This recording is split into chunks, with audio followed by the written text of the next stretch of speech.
पिछली कहानी में आपने देखा कैसे चारों राजकुमार अपनी मौसी के आश्रम से लौटने के बाद पूरी तरह बदल चुके थे।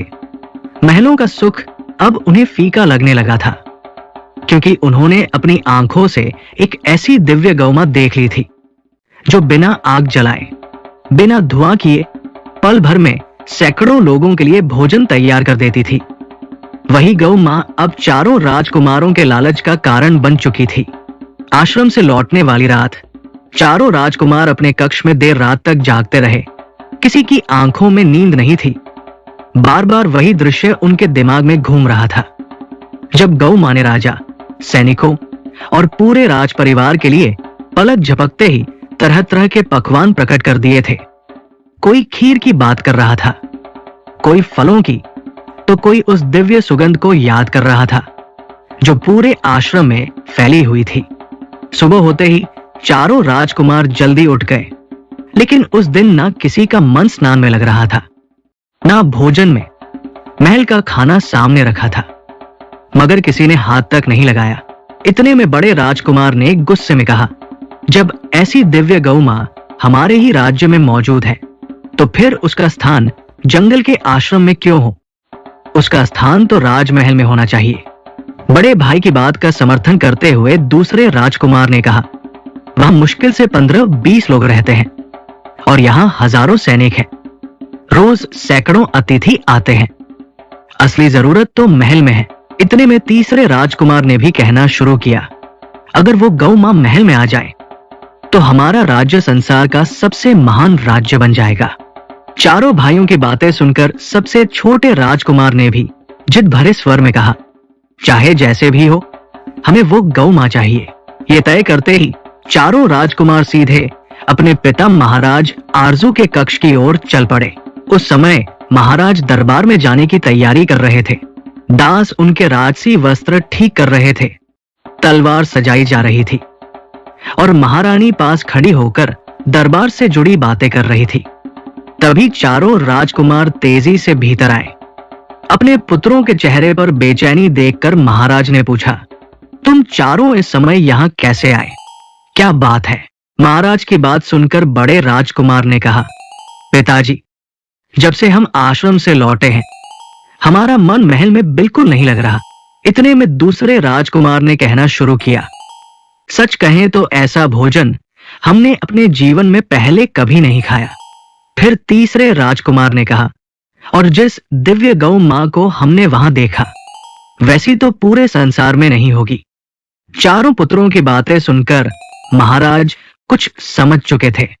महाराज ने गंभीर स्वर में कहा, साफ साफ कहो, आखिर तुम लोग चाहते क्या हो? इतना सुनते ही बड़े राजकुमार ने बिना देर किए कहा, हमें वो गौ मां चाहिए। अपने पुत्रों की ये जिद सुनकर महारानी गुस्से में कहने लगी, तुम लोगों का दिमाग खराब हो गया है क्या? वो कोई साधारण गाय नहीं है, और फिर वो आश्रम तुम्हारी मौसी और मौसा का है। लेकिन राजकुमार अब लालच में अंधे हो चुके थे। महारानी की बात काटते हुए दूसरे राजकुमार ने कहा, हमारे ही राज्य में रहकर कोई वस्तु हमसे दूर कैसे रह सकती है? इतने में तीसरे राजकुमार ने भी कहना शुरू किया, इस राज्य में जो कुछ भी है उस पर पहला अधिकार राजा और राजकुमारों का होता है। फिर सबसे छोटे राजकुमार ने घमंड भरे स्वर में कहा, अगर राजकुमार अपनी मनचाही चीज भी हासिल ना कर सके तो फिर राजकुमार होने का क्या फायदा?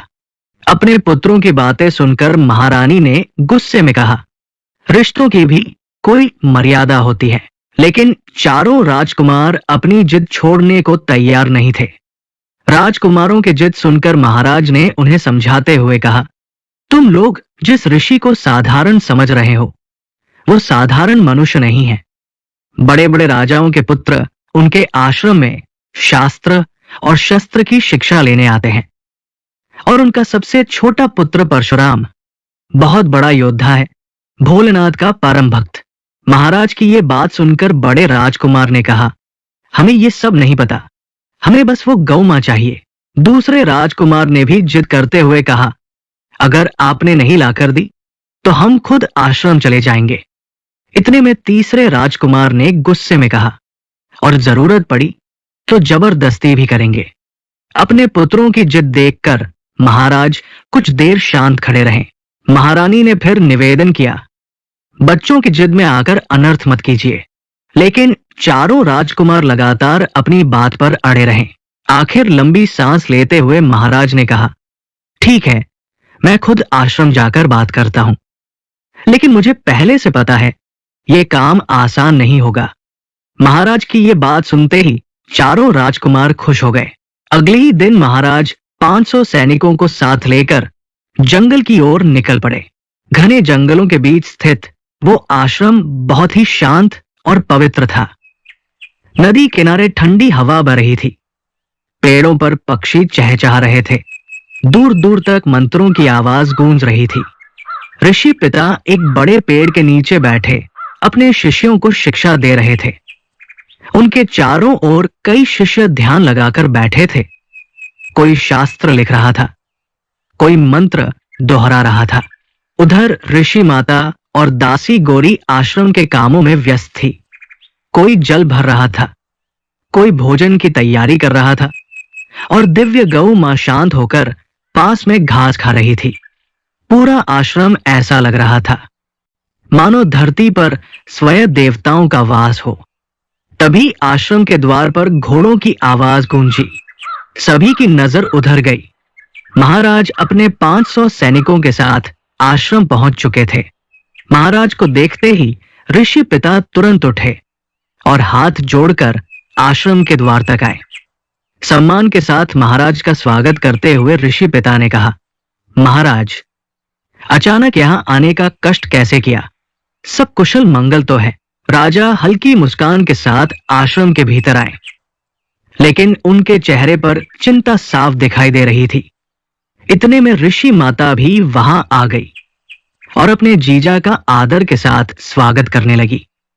कुछ पल शांत रहने के बाद महाराज ने कहना शुरू किया, जब से राजकुमार यहां से लौटे हैं उनका मन महल में बिल्कुल नहीं लग रहा। फिर महाराज ने सीधे विषय पर आते हुए कहा, राजकुमारों ने आपकी दिव्य गौमां देख ली है और अब वो उसे राजमहल में चाहते हैं। मैंने उन्हें बहुत समझाया, लेकिन बच्चे मान नहीं रहे।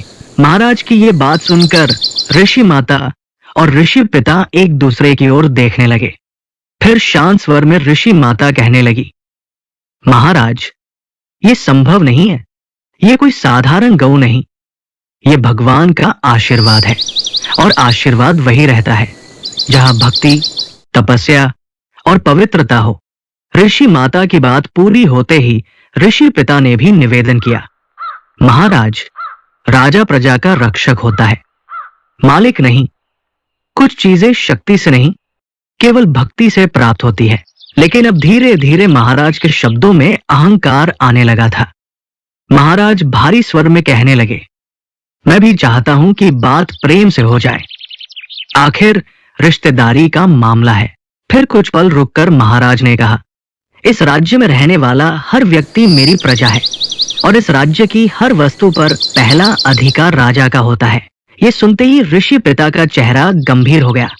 ऋषि पिता बोले, महाराज, राजा प्रजा का रक्षक होता है, मालिक नहीं। राजा बोला, राजकुमार उस गौ माता के बिना भोजन तक नहीं कर रहे। ऋषि पिता बोले, आज वो गौ माता के लिए जिद कर रहे हैं, कल किसी और चीज के लिए करेंगे।